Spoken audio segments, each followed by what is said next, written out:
Amin. Silakan duduk Bapak Ibu Saudara. Kita kasih tepuk tangan dulu sekali lagi untuk Tuhan Yesus. Bapak Ibu Saudara, saya ajak kita untuk belajar satu tema, belajar membalas kasih Tuhan. Itu tema kita sore hari ini, belajar membalas kasih Tuhan. Saudara, apakah setiap orang bisa balas kasih Tuhan? Tidak. Saya ingat waktu saya menikah, seorang pendeta senior mengatakan begini, ada adat orang Kupang yang bilang balas air susu ibu, saudara. Jadi apalagi kalau itu orang Rote, balas kasih, balas air susu ibu itu kadang-kadang ada yang 20, ada yang 50, ada yang 100. Saudara, sampai-sampai ada yang bilang, nah kodenko tidak bisa kah? Susu denko ganti tidak bisa kah? Tetapi saya diberkati, ada seorang hamba Tuhan bilang begini, sebenarnya itu nilai pun belum cukup balas kasih ibu, karena air susu ibu itu mahal, tidak bisa diganti oleh apapun, apalagi dengan Tuhan. Membalas kasih Tuhan itu sama dengan saudara coba membuang garam ke lautan.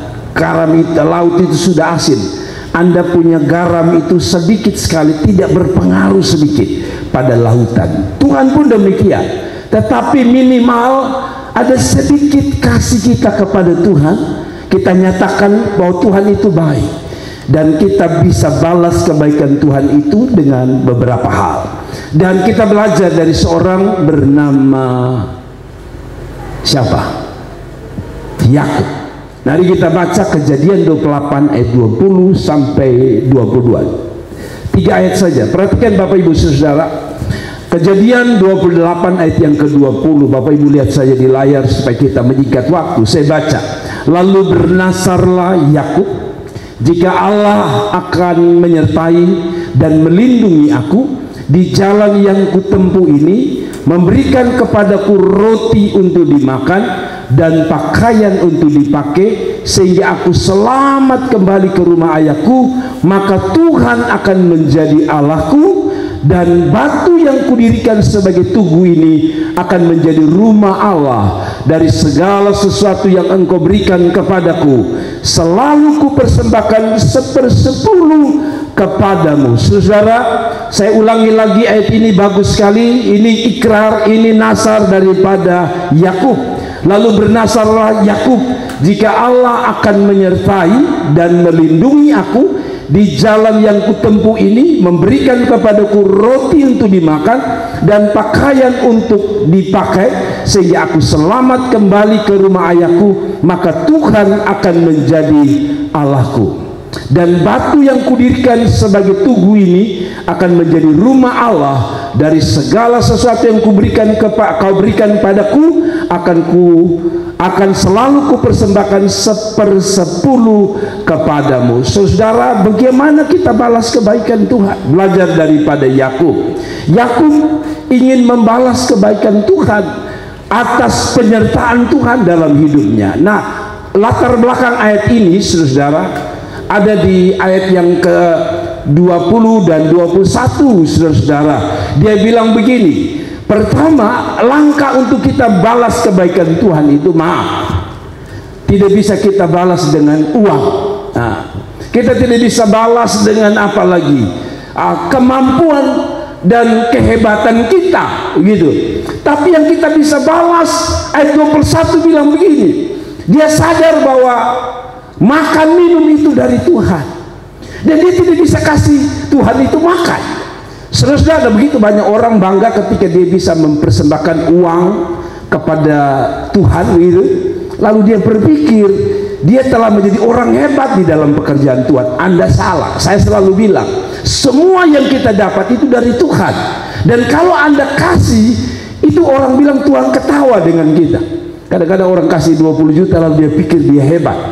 Di hadapan Tuhan, Tuhan ketawa karena Tuhan bilang itu kan dari beta yang kasih lu. Kalau begitu, uang perlu, Tuhan perlu, tetapi yang lebih perlu bentuk kita balas kasih Tuhan. Dia bilang, kalau engkau sertai aku pulang ke rumah ayahku dalam keadaan baik, aku bisa makan, aku bisa hidup. Dia bilang ayat 21, maka Tuhan akan menjadi Allahku. Saudara, cara kita membalas kebaikan Tuhan atas hidup kita, atas pertolongan Tuhan, atas berkat Tuhan, atas keselamatan yang Tuhan kasih, satu, jadikan Dia Tuhan dan Allah kita. Saudara, saya tarik kesimpulan di sini. Nah, tapi sebelum saya tarik kesimpulan, saudara, sebenarnya apa sih yang disebut dengan kalau Tuhan menyertai saya, lalu aku akan menjadikan engkau Tuhan dan Allahku? Saudara, ternyata ini antara mimpinya dia, mimpi Yakub, harapan Yakub, cita-cita Yakub. Dia bilang, kalau saya pergi keluar dari tempat di mana nenek moyangnya hidup, lalu pergi dan pulang dalam keadaan aman, dia bilang, aku akan menjadikan engkau, Allah Yahweh, sebagai Tuhan dan Allahnya. Tetapi sebenarnya ini bukan kerinduan Yakub semata. Ini doa orang tuanya yang bernama siapa? Bapaknya Yakub nama siapa? Ishak. Saudara-saudara, ayat 3 dalam pasal ini dia bilang begini, si Ishak berdoa, moga-moga Allah yang Maha Kuasa memberkati engkau, membuat engkau beranak cucu, dan membuat engkau menjadi bangsa banyak, sehingga engkau menjadi sekumpulan bangsa-bangsa. Moga-moga Ia memberikan kepadamu berkat untuk Abraham, kepadamu, serta kepada keturunanmu, sehingga engkau memiliki negeri yang kudiami sebagai orang asing yang telah diberikan Allah kepada Abraham. Jadi saudara, ini bukan mimpi, cita-cita, harapan, dan doa daripada seorang Yakub, tapi ini doa dari seorang papa bernama Ishak. Dia doa supaya apapun Tuhan menyertai dan memberkati anaknya. Saudaraku, mari dari ayat ini kita belajar satu hal. Mimpi anak-anak kita itu juga hasil dari topangan doa orang tua. Saya mau bilang sama saudara, anak-anakmu akan berjalan tanpa Tuhan bila Anda tidak mengandalkan Tuhan dalam hidupnya. Dia berdoa kalau bisa anaknya jadi seseorang dan jadi orang yang luar biasa. Doa dari orang tua. Saudara-saudara, anak juga berdoa. Nah, karena itu saudara-saudara, sebagai anak Anda tidak bisa begini, yang beta sudah perlu doa, beta pun mama harus berdoa untuk beta. Tidak bisa. Untuk bisa lihat mimpi, harapan, cita-cita, harus ada kerjasama. Kita berdoa, mama berdoa, papa berdoa, lalu kita raih sama-sama, baru sesuatu pasti terjadi. Amin. Jadi tidak bisa kita bilang beta mama, beta suka dia berdoa untuk beta. Saudara, tidak bisa. Dia juga berdoa. Ishak juga apa? Berdoa. Nah, tapi saudara dengar ini baik-baik. Saudara dengar baik-baik. Saudara dengar pernyataan saya ini. Ini penting gitu, saudara. Kalau begitu, kenapa Ishak mau jadikan dia Tuhan Allah? Karena dia punya pengalaman melihat Tuhan berkarya dalam hidupnya. Saya ulangi, mengapa Ishak menjadikan dia Tuhan dan Allah? Apakah sekedar karena Ishak sudah ajar Yakub tentang Allahnya? Dari kecil kita sudah diajar tentang Tuhan Yesus lewat guru sekolah minggu, lewat pendeta, lewat orang tua tentang Tuhan kita. Tapi saya kasih ingat saudara, kalau hanya diajar oleh orang tuamu, dengar saya saudara, maka satu waktu orang bisa tinggalkan Tuhan yang diajar oleh orang tuanya. Saya ulangi lagi, satu waktu kita yang diajar tentang Tuhan oleh orang tua kita, kita bisa tinggalkan Tuhan yang diajarkan oleh orang tua kita. Tapi mengapa Yakub memilih menjadikan dia Tuhan dan Allah? Alkitab tidak bilang karena siapa namanya Ishak yang ajar, tapi karena pengalaman dia dengan Tuhan. Artinya begini saudara, kalau engkau jadikan Tuhan atau seseorang menjadikan dia Tuhan dan Allah, itu bukan karena agama. Kalau karena agama tidak heran Markus berubah menjadi Abdullah, karena hanya diajar. Tapi saudara, kenapa ada orang yang kuat dengan imannya? Karena satu, dia punya pengalaman dengan Tuhan. Orang yang punya pengalaman dengan Tuhan, yang bisa bilang dia Allahku, dia Tuhanku. Kalau engkau tidak bisa bilang dia Allahku, saya cek hatimu, apakah engkau punya pengalaman dengan Tuhan? Sebab orang yang punya pengalaman beda dengan orang yang punya teori tentang Tuhan. Saya ulangi lagi, orang yang punya pengalaman dengan Tuhan menjadikan dia Tuhan dan Allah, itu beda dengan orang yang belajar tentang Tuhan tapi tidak punya pengalaman dengan Tuhan. Ada amin. Saudara, tidak cukup kita ajar mereka tentang Tuhan. Setiap hari Minggu kita bilang pergi ibadah ya, beribadah kepada Tuhan Yesus. Tidak cukup, saudara. Mereka harus punya pengalaman dengan Tuhan. Saya cerita sedikit. Namanya anak-anak biasa bergantung pada orang tua. Jadi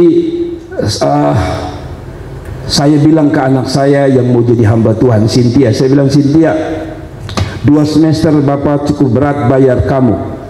Setiap semester harus bayar 7.300.000, belum uang makan, belum uang buku. Jadi Bapak minta kali ini, Bapak tantang lu. Kalau lu benar-benar dipanggil Tuhan, Bapak akan berusaha cari uang. Tapi supaya lu tahu tentang Tuhan yang panggil lu yang harus buktikan bahwa Tuhan ada dalam hidup lu. Yang kedua, saya bilang sama dia, lu buktikan bahwa Tuhan panggil lu, bahwa Tuhan cukupi. Saudara, singkat cerita, 3 bulan ini saya puasa berhari-hari hanya untuk lihat mujizat Tuhan. Namun sampai hari H kemarin dulu, ini hari Minggu, berarti hari Jumat ya, berarti 3 hari lalu, dia WA saya di hari Rabu, saudara. Dia berkata, Bapak, di hari Kamis, Bapak Jumat bayar 7.300.000 dan waktu adalah besok sore jam 5. Saya dalam hati, puji Tuhan, kenapa tinggal tidak 1 jam baru lu WA saja supaya lu buah 1 kali. Tapi saya mau bilang apa? Dia WA, Bapak minta maaf, besok jam 5 sore waktu tutup. Saya bilang, nah sekarang ketemu dua uji, lu pun doa yang dijawab atau beta pun doa. Kalau beta pun doa sebanyak yang Tuhan jawab untuk besok ya, karena dia tahu waktu kami mau jalan pertama kali ke Sati itu kami bergumul luar biasa dan Tuhan cukupi lebih. Nah kali ini saya tantang dia, lu harus buktikan bahwa lu dipanggil Tuhan. Dan biasanya kalau dia dapat berkat, dia kirim ke saya, dia kirim 1,6. Bapak, jadi berarti kalau 7,3 1,6 masih berapa juta lagi. Saya bilang sama dia, tidak, saya kembalikan ini uang ke lu yang atur. Dia bilang, oh begitu kok Bapak. Iya, kalau beta yang lu hanya kasih 1,6, nanti beta yang stres dan beta yang doke orang gila di sini. Jadi beta kasih kembali lu ya. Hanya karena saya dapat berkat, saya kasih naik sedikit 2 juta. Saya bilang 2 juta, tinggal lu bergumul 5 juta kan. Besok sore siap Bapak. Entah dia siap betul atau tidak, pokoknya saya lihat siap Bapak. Sore-sore besoknya singkat cerita dia telepon mamanya. Saya dengar, saya tiru, saya dengar, tunggu teh Bapak masih tidur. Oke. Saya bangun, saya angkat. Ini memang dia otak roti. Dia bilang, Bapak, karena mana nih sudah mau jam 5? Bagaimana nih sudah mau jam 5? Jadi kita harus bayar ini, tinggal 5 menit. Bayangkan, tinggal 5 menit. Lu kira ini kau pergi di sana, kau lihat Kak Dondong bilang, sini salamin 7.300.000 jadi. Jadi saya bilang sama dia, jadi ya Bapak tinggal 5 menit. Nah menurut Bapak bagaimana? Ternyata dia ini otak rote. Jadi mungkin dia berpikir kalau saya ada berkat, saya tambah dia, maka dia uang masih ada di tabungan. Kalau dia bilang gini, Bapak tambah sudah. Kalau saya bilang, saya tidak tahu. Kemarin saya bilang dia lu harus punya pengalaman dengan Tuhan. Saya dengar di mama bilang gini, kok bayar sudah, itu ada uang tuh. Saya dengar itu, saya bilang, lu ada uang kan?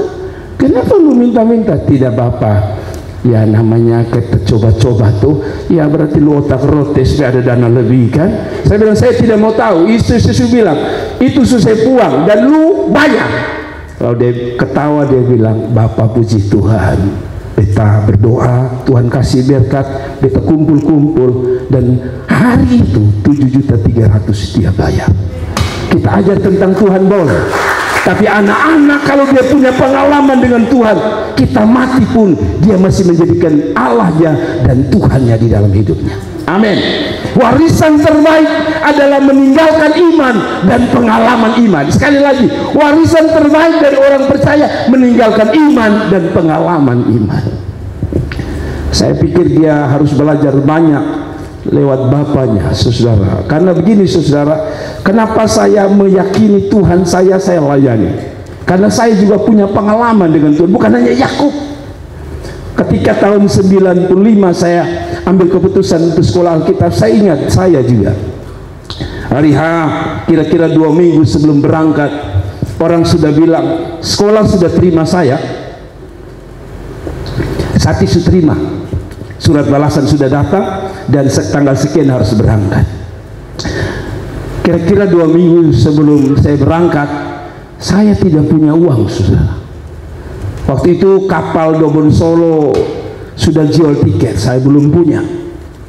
Dan setiap sore, saya pun kakak-kakak tahu, saya punya kerja adalah cincang makanan babi.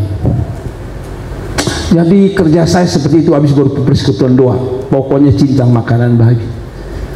Tapi saya pikir ambil uang dari mana? Tiket pergi kuliah, kapal minimal saja. Saya pikir Tuhan yang penting kasih tiket, saya terserah saya sudah. Dan saudara tahu, setiap sore saya punya doa adalah, Tuhan, kalau Engkau yang panggil saya, buktikan bahwa Engkau Allah, Engkau Tuhan. Lalu saya baca sebuah buku itu bilang begini, di samping iman harus menggambarkan, memvisualisasikan iman itu dalam gambaranmu. Saya pikir bagaimana itu? Maksudnya adalah bikin seolah-olah itu benda apa yang kita mimpi sudah jadi kenyataan. Jadi setiap sore saya rubah, doa saya adalah, Tuhan, saya pegang uang di sebelah kanan, saya pegang tiket di sebelah kiri setiap hari. Tuhan, terima kasih Tuhan, saya ambil tiket dalam nama. Saudara, ini saya tidak tambah, saya tidak kasih kurang. Saya ambil tiket dalam nama Yesus. Saya pegang uang, maksudnya uang ini kalau di jalan ada esnya kita belanja. Masa lu belanja es pakai tiket? Tidak bisa. Jadi setiap hari kalau orang lewat situ, mungkin orang tidak tahu, sore-sore mau jelang malam gitu, saya selalu bilang, Tuhan, saya pegang tiket dalam nama Yesus, saya dapat uang. Tiket kapal laut itu, saudara kan tahu dulu tuh gambar kapal, dan saya membayangkan ini tiket penggambar kapal ada di tangan saya. Padahal saudara tahu ini bukan kapal, ini gambar M di sini. Artinya kalau sulit terjadi mati banyak orang. Setiap hari, satu waktu ada seorang ibu bilang, kakak bisa ke rumah. Itu bukan keluarga kita, bukan keluarga kami, bukan orang dekat kami, tidak tahu bagaimana. Dia bilang, kakak datang ke rumah. Lalu dia ajak ke bank, lalu dia kasih saya uang tiket dan uang jajan selama di jalan.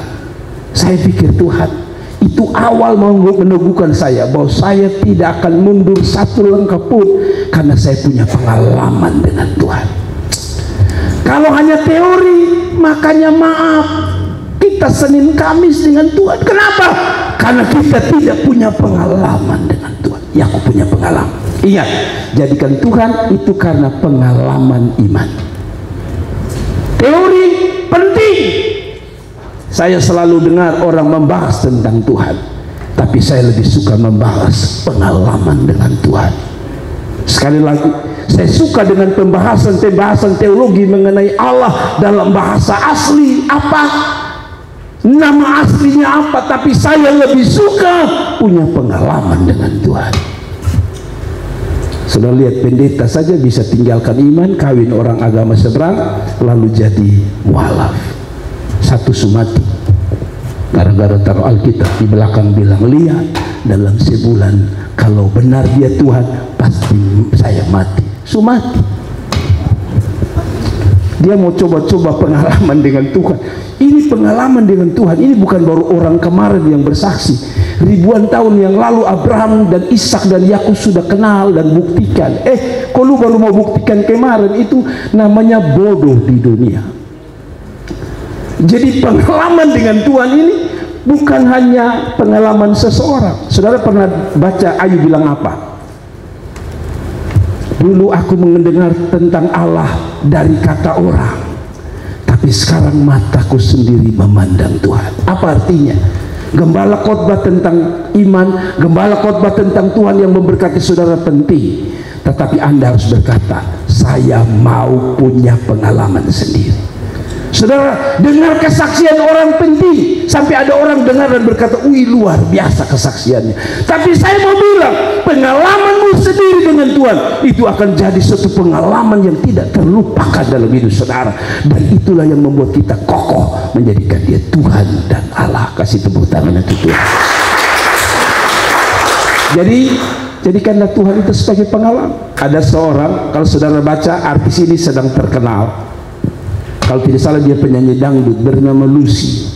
Kalau saudara searching di YouTube banyak sekali. Saya agak terkesan dengan kesaksian yang sederhana tentang Tuhan. Jadi dia ini Muslim.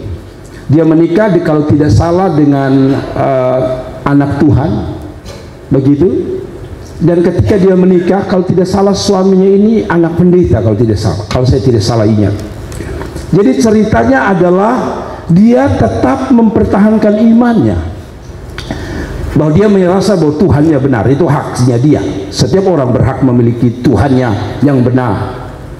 Kalau saudara bilang saudara punya Tuhan yang benar, orang di sana juga bilang dia pun Tuhan benar. Tetapi tadi saya bilang, pengalaman seseorang dengan Tuhan itu yang membuktikan Tuhan benar dan tidak.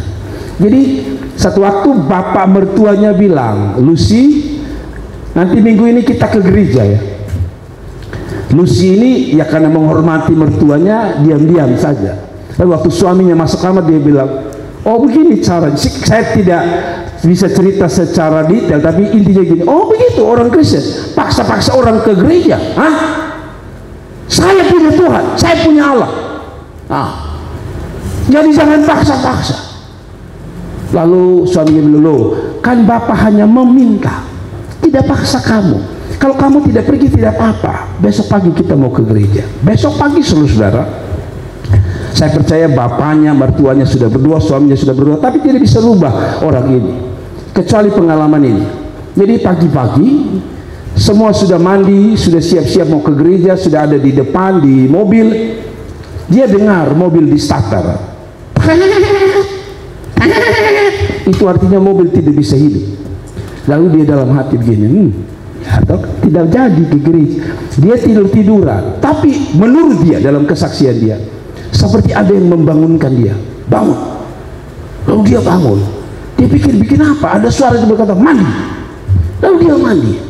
Habis itu suara itu berkata pakai pakaian yang bagus sekali. Dia pakai pakaian. Tunggu. Dia terus dengar mobil itu. Seolah berkata saya menyerah. Dan sudah tahu mobil itu tidak nyala-nyala. Lalu orang itu dengar bilang, aduh kita kemungkinan tidak tahu jadi gereja. Di dalam hati, ya alhamdulillah tidak gereja. Saudara-saudara, setelah dia jadi, itu suara bilang begini, pergi keluar dan ikut mereka ke gereja. Dia pergi, dia kan dengan hati yang masih sombong, dia berdiri samping mobil. Kira-kira setengah jam mobil itu di starter tidak hidup. Dan mereka bilang, oh itu kamu mau ke gereja ya? Dia hanya Waktu dia bilang ketika sopir itu starter, itu nyala. Dia tidak bisa berdalih karena dia bilang kalau itu Tuhannya pasti semua diatur. Saudara-saudara, setengah jam itu ternyata Tuhan izinkan supaya tunggu dia mandi. Karena dia sudah rencana tidak boleh kebaktian ini Lucy. Saya mau bilang sejak itu dia tahu siapa Tuhannya orang Kristen. Hanya dari pengalaman kecil, mobil mogok.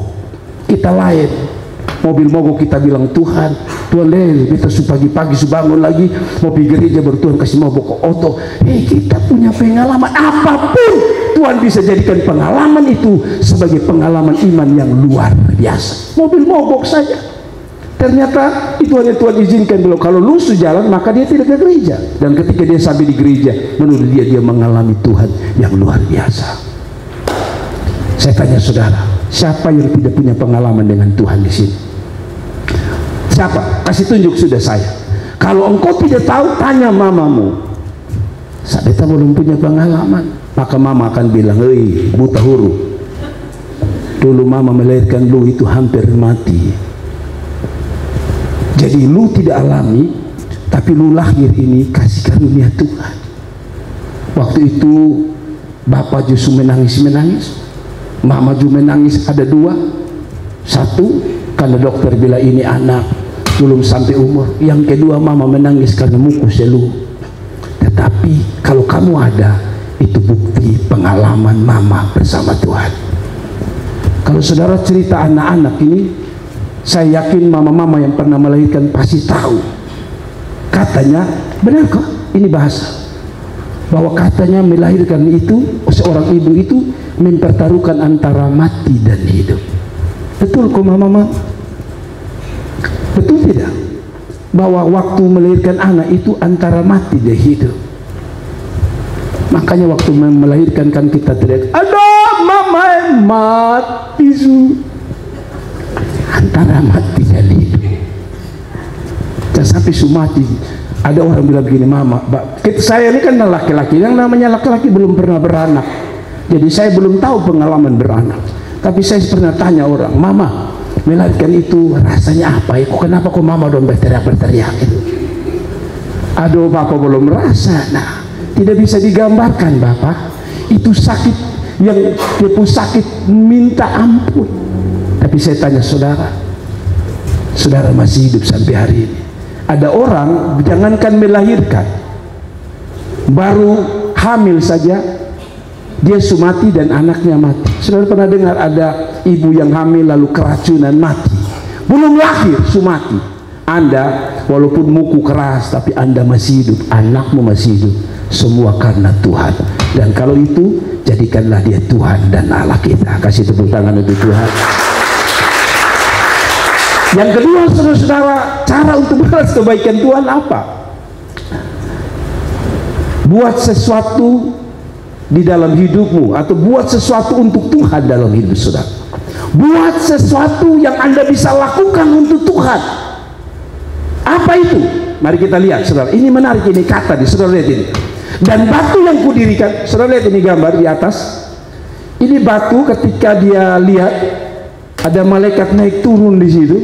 Lalu dia bikin sebuah seperti mezbah kecil untuk menyembah Allah.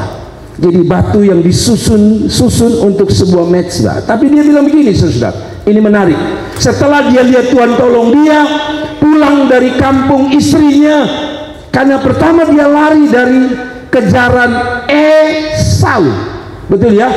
Esau ini mau kejar dia, mau bunuh dia. Itu sebenarnya bapaknya bilang, mamanya bilang, kau lari supaya Esau jangan bunuh kamu, karena Esau ini punya hak kesulungan dan berkat, doa berkat daripada Yakub sudah diambil Ishak, dan Yakub berjanji bunuh dia. Jadi dia tidak mungkin hidup. Pertama, pada zaman itu berjalan di padang gurun adalah resiko pertama, berjumpa dengan para perompak atau perampok akan bunuh dia. Kedua, kalaupun dia sampai rumah, orang yang pertama bunuh dia Esau. Tapi kalau saudara baca sampai di rumah pun Esau tidak jadi bunuh dia. Berarti Tuhan menyertai. Lalu dia bilang begini, dan batu yang kudirikan sebagai tugu ini akan menjadi rumah Allah. Kalau saya bilang begini, ini batu ini dia pakai nyembah Tuhan, tapi dia bikin lebih jauh lagi. Batu hanya susunan sedikit tak beraturan jadi sebuah mezbah. Dia bilang nanti saya kasih naik lebih tinggi. Ini batu saya ubah jadi bait Allah, jadi rumah Tuhan. Begini sederhana, dari sesuatu yang tak berarti, yaitu batu-batu, dia bikin lebih jelas menjadi bait Allah. Apa artinya? Kalau saudara mengalami kebaikan Tuhan, apapun yang engkau alami, apapun yang engkau dapat, harus berguna bagi pekerjaan Tuhan. Dengar baik-baik. Apapun dia bilang, batu ini, batu di mana dia punya pengalaman, batu sebagai tugu peringatan bahwa Tuhan telah memberkati menyertai dia. Dia bilang saya kasih naik dari batu biasa ini jadi rumah Tuhan. Mungkin gampangnya begini, kita kan dulu tidak punya apa-apa kan, sekarang punya apa-apa. Betul ya? Dulu kita bukan siapa-siapa, hari ini kita menjadi something, kita menjadi seseorang yang diberkati Tuhan. Pernahkah saudara berpikir, Tuhan, dulu nih beta sudah punya apa-apa, sekarang punya apa-apa. Itu bukan untuk dirimu sendiri. Seorang mengatakan begini, Di setiap uang itu, di setiap harta itu bukan milik pribadi kita, tapi ada milik banyak orang. Pertama, Tuhan. Ada punya Tuhan di balik dalam itu. Tapi yang kedua, katanya ada orang-orang yang juga punya berkat di situ, yaitu orang-orang susah. Kalau ini benar dan kita setuju, maka dengar baik-baik. Batu itu dia ubah menjadi sesuatu yang lebih baik, lebih besar. Begini saudara, dia pun contoh yang lebih sederhana begini. Kalau saudara pemimpin pujian, kalau saudara pemain musik ini, saudara tidak boleh balas kebaikan Tuhan dengan melakukan hal yang sama. Gaya mainnya sama, pokoknya yang penting main, yang penting melayani. Jangan. Ini Yakub ini, dia ubah dari batu makin naik jadi bait Allah.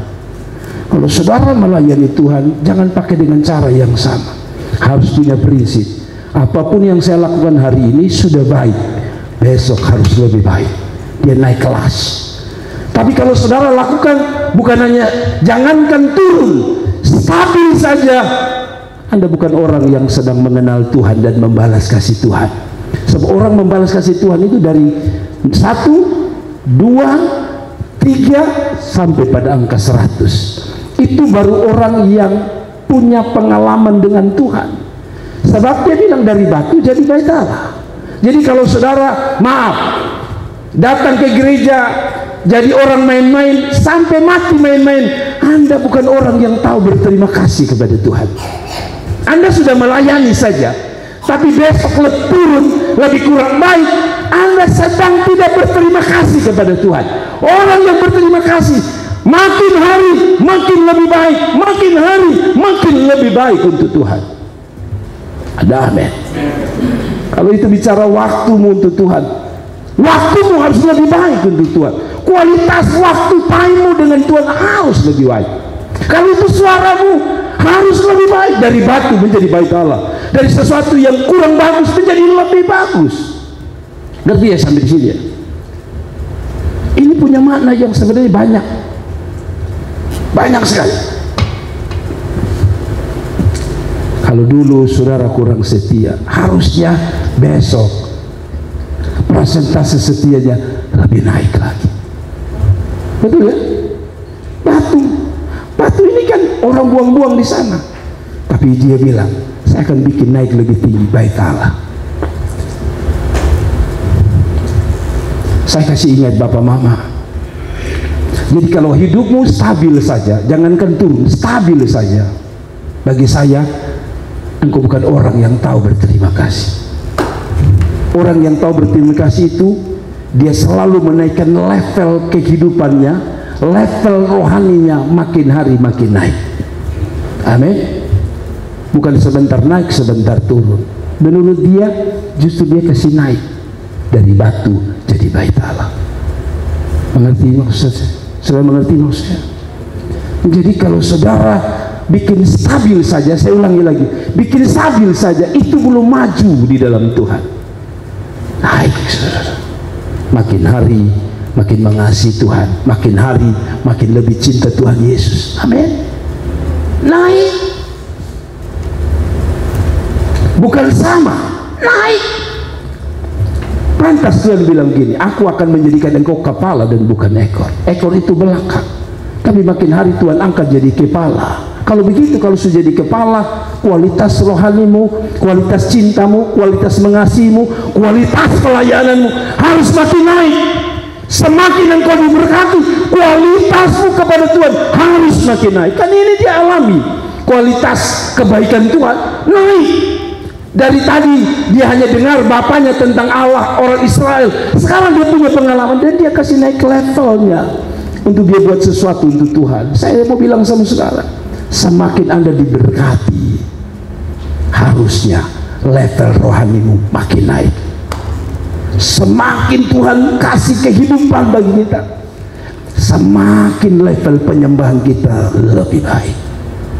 Semakin Tuhan membuktikan penyertaannya, semakin pelayanan kita lebih baik. Amin.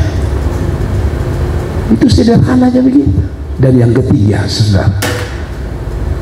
saudara, dia bilang begini. Yang ketiga, cara untuk membalas kebaikan Tuhan adalah sederhana. Jangan curi yang punyanya Tuhan, kembalikan yang merupakan milik Tuhan. Ini bukan saya bilang, Alkitab bilang begini.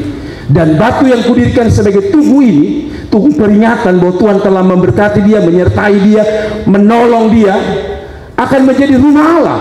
Dari segala sesuatu yang engkau berikan kepadaku, akan selalu kupersembahkan 1/10 kepadamu. Hari ini banyak video-video YouTube yang bicara tentang 1/10 sudah tidak ada. Terserah dia. Tapi menurut saya, pengalaman saya, orang-orang seperti itu, pertama, karena dia orang yang tidak suka kasih berpuluhan. Saya sudah cek, itu orang yang memang punya kekayaan tapi takut kasih berpuluhan. Saya kasih tahu saudara, jangan takut mengembalikan 1/10 milik Tuhan. Malaikat 3 bilang, Tuhan tantang kembali. Kalau aku tidak memberkati engkau, mencurahkan berkat-berkat yang melimpah dalam hidup saudara. Tapi kita lebih takut kehilangan 1/10 daripada bagaimana kita mau menerima janji Tuhan itu. Ya, saudara-saudara, dia berkata begini, kalau saya dapat segala sesuatu, kita jangankan segala sesuatu. Orang Kristen ini masih bermain di uang saja, kita sudah tidak taat lagi. Uang saja. Padahal menurut siapa namanya? Yakub, dia bilang apa? Segala sesuatu. Berarti apa? Kalau dapat ayam, tolong, tapi 1/10 juga ada. Saya tidak tahu bagaimana cara membagi kalau dapat ayam. Tapi katanya ada orang ajar saya begini, sisa-sisa kalau dapat ayam, pipi kunjungi orang di kampung, lalu orang bilang, Teo mau ayam? Oh, mau. Nah, ini Teo bawa ini ayam merah 1 ini. Saya kira saudara tinggal saja cari kawan yang mengenal ayam, biasanya penjudi. Toh, kira-kira ini ayam harga berapa? Oh, ini kalau ayam begini biasa 75.000. Oh, sudah, berarti saya sudah tahu. Jadi saudara rebus itu telur, tapi ingat itu harga 75.000. Walaupun dapat gratis, tanya dia 75.000. Oh, berarti 7.500 kasih. Bagaimana dia dapat telur 10? Kan bingung. Kalau uang 100.000, 1/10-nya kan jelas, betul ya? 10.000. Kalau telur dapat 10, lu kasih berapa? 1. Lalu bagaimana kalau 9? Apa berapa? Bingung kan? Sisa saya tanya dia, telur ini di pasar harga berapa? Oh, kalau 10 ini biasa sebuah 1.5.000, berarti 50.000. Tinggal. Oh, berarti 10 5.000. Jadi tidak ada rasa. Betul. Untuk engkau tidak kasih. Amin. Amin. Kalau menurut ayat ini semua. Kalau begitu bagaimana Bapak? Kemarin tetangga bikin pesta, doa antar daging sepotong, timbang. Kalau itu daging saya timbang, kan ada timbangan. Kalau tidak ada, pergi kembali ke timbang. Berapa kilo? 3/4. Oke, 3/4. Kalau lu toh jual ini 3/4 berapa? Dapat dibuangkan. Kita ini sebenarnya bukan tidak bisa, kakek. Lalu bikin alasan begini, itu kan ada video bahwa tidak perlu kasih. Dahulu tanyalah dengan orang-orang yang punya pengalaman, bagaimana mereka dipelihara Tuhan, bukan dari gaji mereka semata, tapi orang-orang telah bersaksi bagaimana mereka memberi perpuluhan dan Allah tetap pelihara mereka. Kalaupun tidak melimpah, saya yakin orang kasih perpuluhan itu tetap terpelihara hidupnya. Dengar baik-baik, kalaupun tidak melimpah tapi Anda cukup makan itu saudara. Saya belum pernah dengar orang kasih perpuluhan mati.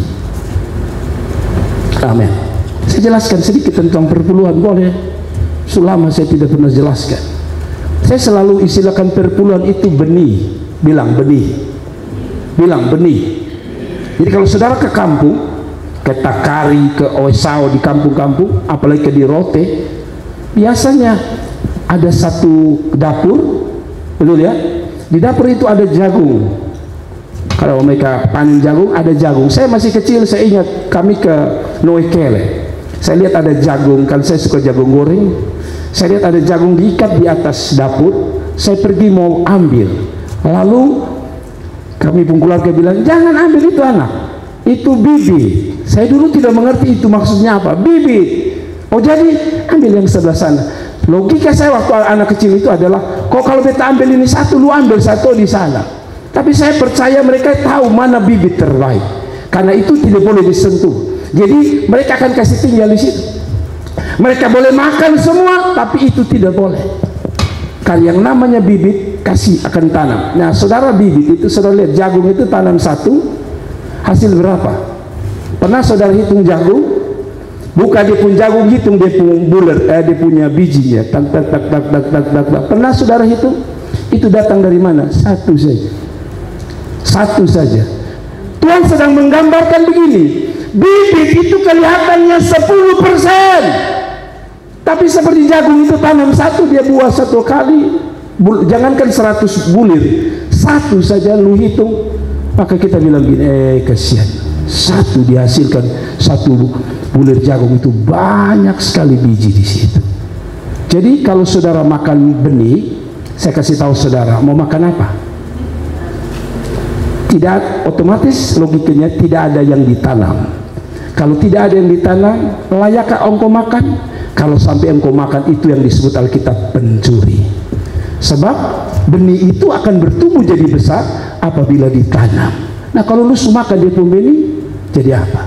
Bagi saya perpuluhan itu benih, karena dia bilang, kalau engkau kasih, tantang saya, uji saya, apakah aku tidak memberkati engkau? Berarti itu benih namanya.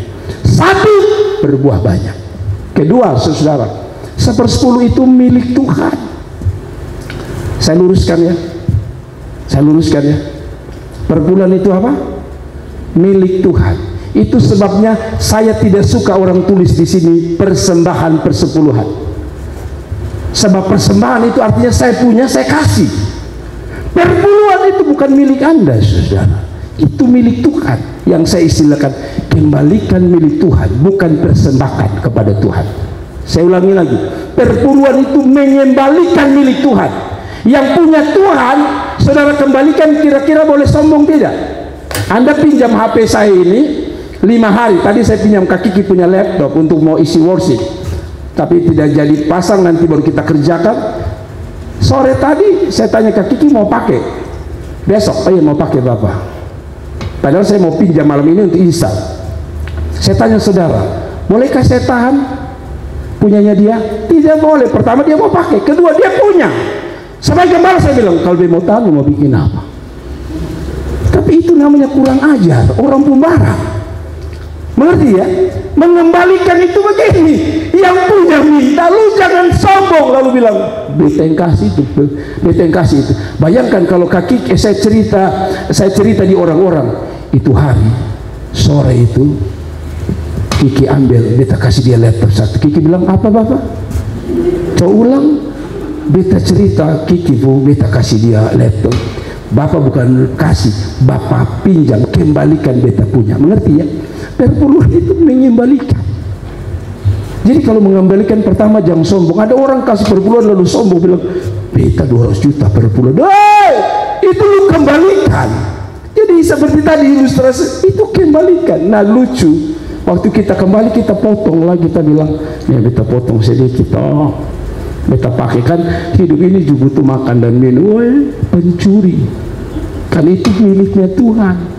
Ngerti sekarang saudara? Ngerti ya?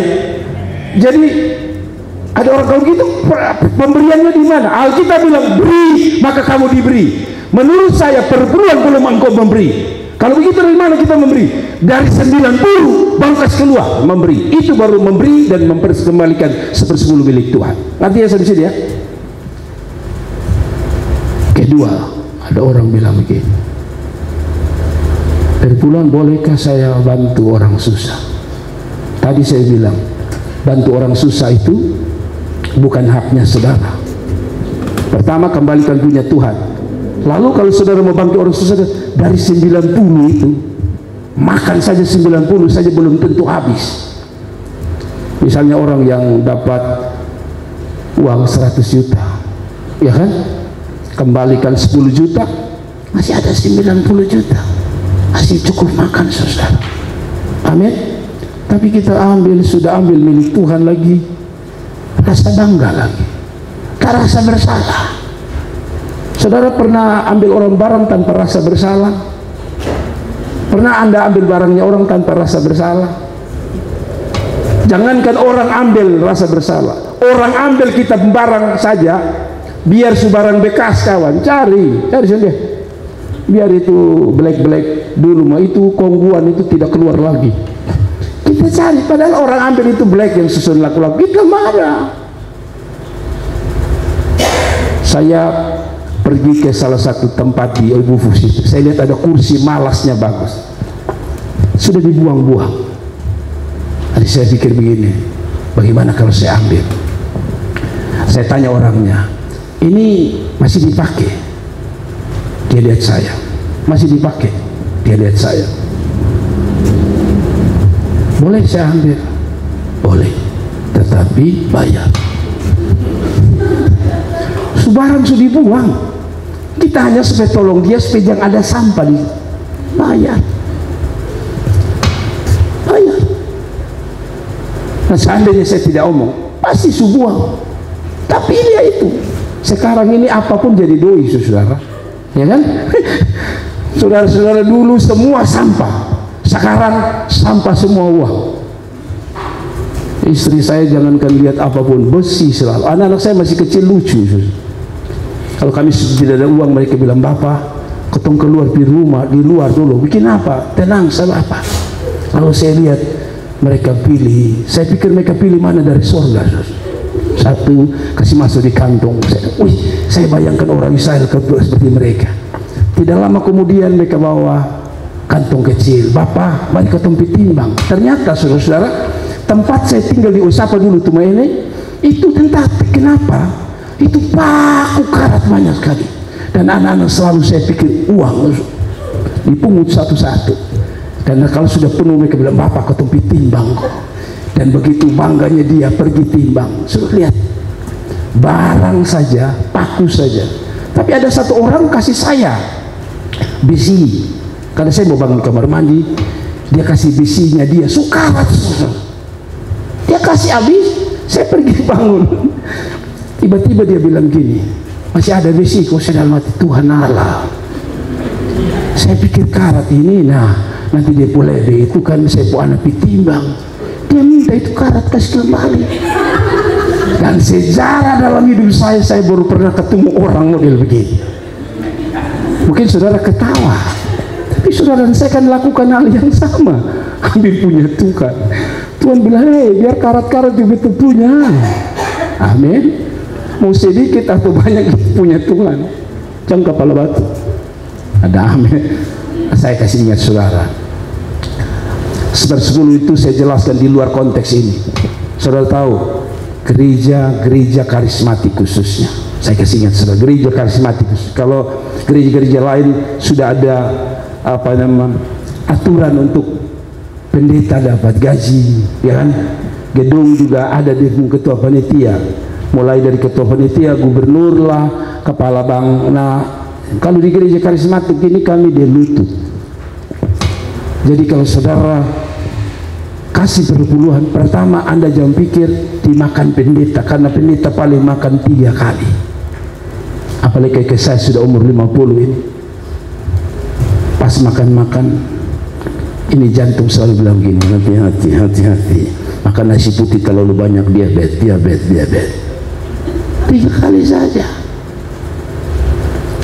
Tapi saudara tahu, bangun gereja ini dari mana? Dari perpuluhan Anda. Ini listrik menyala ini dari mana? Perpuluhan Anda. Jadi kalau saudara duduk tenang, AC menyala, jangan lu diam-diam saja. Jadi itu perpuluhan itu digunakan untuk semua hal. Ada amin. Kipas angin itu dia kayak robot. Maksudnya kalau sudah lihat kipas angin kan begini. Itu menyala pakai listrik kawan. Dan listrik, belum ada perjanjian antara MOU antara gereja dan pemerintah yang berkata kalau gereja pakai sah, nanti Tuhan Allah yang bayar. Yang bayar jemaat. Amin. Amin. Jadi kalau saudara tidak dukung pekerjaan Tuhan, itu sebabnya di kampung sana orang Kristen gampang pindah seberang, karena kita tidak punya kasih. Saudara-saudara, gereja ini kecil, tapi kita sudah sumbang motor ke pendeta di pedalaman, sudah keyboard, drum, sudah. Jadi jangan lihat kita gereja kecil-kecil ini, kita sumbang. Dari mana itu? Dari perpuluhan Anda. Jadi Anda belum ke alor, tetapi motor ada dari alor, dari pemberian saudara, persembahan saudara. Drum sudah sampai di alor, itu dari gereja ini. Jadi banggalah saudara tidak pergi ke alor, tapi saudara punya uang sudah sampai ke alor. Amin. Anda tidak tahu bagaimana saya dengan Ibu Gembala tolong beberapa hamba Tuhan di kampung. Pulang kami kasih berkat. Dari mana? Sebagian dari perpuluhan Anda. Jadi jangan takut bahwa kami kelola dengan sembarang. Semua kita pakai untuk kemuliaan Tuhan. Artinya jangan kikir saudara. Saya kasih tahu saudara, kalau umpama pendeta saudara, saya tidak ngomong ini untuk saudara kasihan saya, tapi kalau saudara pendetamu susah, ngemis di jalan, yang malu siapa? Anda. Siapa pendeta? Ibu satu yang badal 8 sen. Tampil-tampil malah dia pendeta model ini. Ada amin. Saya kalau lihat teman-teman pendeta di kampung, saya sedih. Sesusah-susahnya saya, pendeta di kampung lebih ngeri lagi.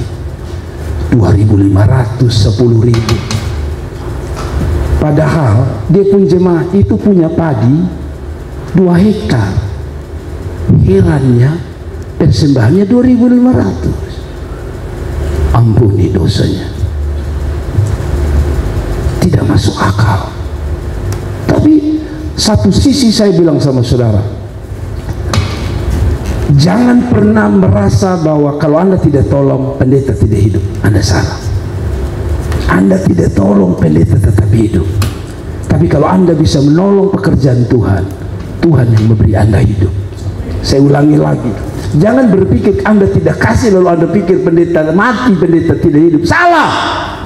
Justru kalau Anda tidak memberi, saya takut satu waktu Anda tidak hidup. Makanya saya selalu bilang, jangan takut memberi. Sebab memberi selalu ada dampaknya kepada kita. Menurut orang katanya, kita beri saja tanpa dapat kembali saja ada sukacita. Saudara pernah ketemu orang yang susah, lalu saudara kasihnya tidak besar sebenarnya, kecil. Saya dengan polisi dari Alor, Pak Elin, kami makan dia ajak makan kami di depan SMA 3. Lalu ada anak kecil muncul, biasanya anak kecil waktu kita makan muncul, Kolan. Jadi kami panggil dia nama Kolan. Maksudnya Kolan itu koran. Dia tawarkan kolan kau bapak, kolan kau bapak, kolan kau bapak. Jadi anak ini habis itu dia bilang, bapak beli kolan kau, beli kolan. Jadi Pak Elim ini beli korannya, kasih. Waktu kasih saudara-saudara, anak itu senang sekali. Teman-temannya kejar dia, bagi dulu. Tapi ini yang menarik. Waktu dia beli habis, dia bilang, Pak Elim bilang, tapi lupa muka ini tidak asing. Lalu dia bilang, beta juga lihat bapak tidak asing, anak kecil. Lalu Pak Elim tanya, lu lihat saya di mana? Bapak tidak ingat saya kan? Saya ingat bapak kasih saya uang beli kolan itu di Gramedia. Betul, lu pun apa siapa? Saya bilang tak usah panggil dia nama, saya panggil dia nama Kolan. Sejak itu kita ketemu dia, kita bilang Kolan. Tetapi saya begini saudara-saudara, anak kecil dikasih bahagianya minta ampun. Dan Pak Elim itu dia kasih hanya 5.000 sebenarnya. Sampai istri saya sambil lagi sudah 2.000 saya senang gitu. Waktu kita kasih lihat itu anak senang. Saya mau tanya saudara, rasa apa di sini? Lihat orang yang kita kasih senang. Kita kasih orang baju nih. Aduh mama, terima kasih, beta sudah lama berdoa. Saudara tahu, dia senang atau Anda juga senang? Anda senang. Jadi katanya memberi itu belum dapat kembali saja. Sebenarnya orang yang memberi sudah rasakan senang itu sendiri. Nah bayangkan, kasih manusia saja ada rasa sukacita. Sampai kadang-kadang kita terharu. Kasih habis orang itu menangis, kita terharu. Betul ya? Bayangkan kalau kita kasih Tuhan, kita bikin Tuhan terharu. Dan waktu Tuhan terharu, masa Tuhan tidak memberkati saudara? Kasih tepuk tangan untuk Tuhan. Jadi bapak mama yang diberkati Tuhan, kasih punyanya Tuhan. Hari-hari ini gereja tidak bisa andalkan siapapun. Pertama ke Tuhan, tapi yang kedua gereja sadar bahwa salah satunya adalah perpuluhan. Jadi saya mau kasih lurus di sini bagi saudara-saudara yang bikin video perpuluhan tidak baik dan benar. Saya hanya kasih logika ini satu. Yesus memberi diri bukan perpuluhan. Dengar, Anda bisa bayangkan kalau Yesus mengorbankan diri di atas kayu salib menggunakan kata perpuluhan. Maka dia bilang gini, Pak, berikan tangan kiri saja, maka yang masuk surga tangan kirimu. Betul? Yesus tidak bilang kepala saja yang dimahkotai, maka kepala Anda saja yang akan diselamatkan. Tapi dia kasih seluruh hidup. Orang bilang jangankan 1/10. Di dalam kekristenan bukan 1/10 sebenarnya, 100%. Alkitab bilang persembahkan seluruh hidupmu kepada Tuhan. Jadi kalau Tuhan baru minta 10% saja Anda sudah keberatan. Harusnya Tuhan bilang bukan 10%. Semua tentang engkau, semua yang ada dirimu itu Tuhan punya, dan Anda harus mengembalikannya untuk Tuhan. Makanya kan Ayub bilang apa? Tuhan yang memberi, Tuhan yang mengambil. Terpujilah nama Tuhan. Dia ambil bukan 1/10mu saudara, dia ambil utuh saudara pulang ke rumah Bapa. Apa artinya? Sebenarnya kekristenan bukan mundur menghilangkan 1/10. Anda harus kasih 100% untuk hidup saudara. Waktu saya memilih kawin dengan istri saya tidak kasih 1/10 dengan istri saya kasih seluruh hidup saya. Kenapa? Karena saya mencintai istri saya. Kalau Anda bilang Anda cinta Tuhan, tak usah berdebat tentang 1/10. Bila perlu sudah bilang 100 pun saya kasih untuk Tuhan. Makanya ada orang bilang gini, saya mau mati untuk Tuhan. Kenapa? Karena dia tidak lagi hitung 10, tapi dia hitung 100 hidupnya. Tapi kita di 10 saja susahnya minta. Apa yang menjadi milik saya menjadi milik istri saya. Apa yang menjadi milik istri saya menjadi milik saya. Kenapa? Karena kami semua sudah saling mencintai. 100% hidup saya untuk istri saya. Saya belum pernah istri saya dapat uang lalu dia bilang, Bapak jangan raba, itu punya saya. Belum pernah. Dia dapat apapun pasti dia berbagi dengan saya. Tapi katanya ibu-ibu ini beda dengan bapak-bapak. Kalau bapak-bapak kasih ke mama itu 100%. Tapi kalau ibu-ibu katanya dia gepes sedikit. Sambil dia bilang, Bapak su habis. Bapak tanya, su habis? Su habis Bapak. Padahal 50.000 sampai 100.000 masih di depan dompet. Tapi su habis Bapak. Benarkah itu? Mungkin tidak semua ya, tapi katanya 80% ibu-ibu begitu. Tadi pagi saya masih menyinggung orang tua ini kalau dengan anak. Saya cerita mengenai saya tadi tidak hitung-hitungan dengan Tuhan. Jadi saya mau pesan terakhir untuk saya tutup lalu kita berdoa. Saudara-saudara, dari ayat ini sedang mengajarkan satu yang terakhir. Jangan hitung-hitungan dengan Tuhan. Kalau Anda tidak hitung-hitungan dengan Tuhan, Tuhan yang hitung dengan Anda. Saya ulangi lagi. Kalau Anda tidak hitung-hitungan dengan Tuhan, Tuhan yang hitung dengan Anda. Saya cerita tadi pagi dan saya cerita ulang lagi. Satu waktu saya tidak punya uang. Saya dengan istri pergi gereja. Kami harusnya gereja di gereja Pak John Adu waktu itu. Karena anak-anak saya masih kecil, kami belum punya gereja. Karena kami libur dari Alor, jadi gereja di gerejanya Pak John. Tapi karena hari itu kami tidak punya uang. Uang yang kami punya hanya bisa sekali kebaktian, pulang tidak ada uang waktu itu. Mereka masih kecil, Jenny, Jordan, Cynthia masih kecil. Jadi kami dikasih hikmat. Saya bilang kita pilih di gereja Pantai Kosta yang masuk dari Aci punya depan itu, pos polisi itu mainnya. Itu kan ada gereja Pantai Kosta situ. Logika saya adalah kalau pulang Tuhan tidak kasih kita uang, kita sisa turun dari belakang Kupang Farma, turun SMP 2 sampai Weba. Itu logika saya. Saya tidak hitung dengan Tuhan. Itu logika saya. Jadi kami tidak kepajuan. Karena kalau bayangkan, kalau Tuhan tidak kasih uang di sana, Anda bayangkan jam 12 siang pulang dari Naikoten sampai di Oiba, Koton jadi ikan kering. Jadi saya bilang istri kita ke gereja situ. Sampai kalau Tuhan tidak buat mujizat, kita jalan kaki. Dan sudah tahu, kami pergi habis kebaktian, saudara-saudara berharap ada malaikat terbang dengan sayap kecil. Lalu berkata, ibu sudah ada doi kok, ini ada. Setelah kurang, tidak ada satupun yang togor kami. Mereka senyum dalam hati, jangan sampai ini dia. Habis senyum, tidak, dia balik belakang dan pulang. Lalu saya bilang sama istri, kami turun lewat Kupang Farma jalan kaki. Istri saya gendong anak saya dengan bedak yang tadi begitu luar biasa, 4 cm, akhirnya turun 3 cm. Lewat Kupang Farma tinggal 2 cm. Lalu kami turun sampai di bawah.